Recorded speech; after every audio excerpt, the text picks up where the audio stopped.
même si bon nombre de ces loups ignorent qu'il n'y aura jamais assez de radars pour détecter ces milliers de bombes nucléaires que les grandes puissances ont produit pour se protéger et intimider ceux qui n'en ont pas.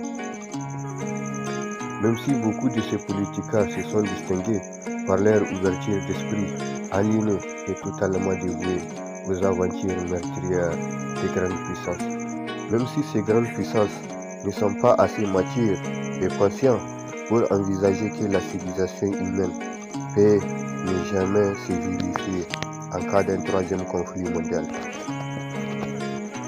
Même si c'est très hypocrite de voir les États-Unis considérés comme les pays de la liberté et comme la plus grande démocratie au monde, éprouver énormément de difficultés à crier au vol face aux multinationales américaines qui pillent les pays africains pour les rêves cauchemardesques des rêveurs américains.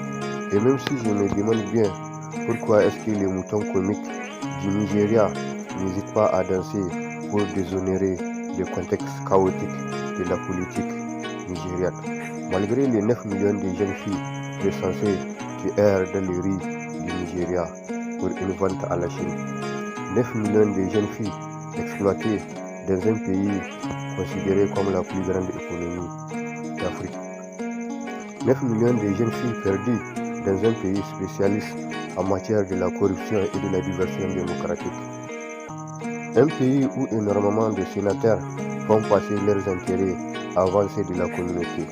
Un pays où le Sénat peut sacrifier l'intérêt national pour le strict nécessaire de l'impérialisme occidental. Même si tous ces phénomènes sont fréquemment constatés en Afrique comme aux quatre coins du monde. Même si tous ces phénomènes mènent tout droit à l'impérialisme occidental. Ils mènent tout droit à la politique chaotique de l'Occident. Ils mènent tout droit aux inspirations suicidaires de la démocratie occidentale, dans le seul but d'assujettir ce climat injustement nommé le tiers-monde, dans le seul but de dominer culturellement, économiquement et politiquement l'Afrique, dans le seul but de dominer ceux qui ont jadis été victimes de la cruauté de la foi chrétienne, et dans le seul but de sacrifier le développement durable pour une fin obscure. Je suis un enfant du Sahel et je commence vraiment à en avoir marre d'entendre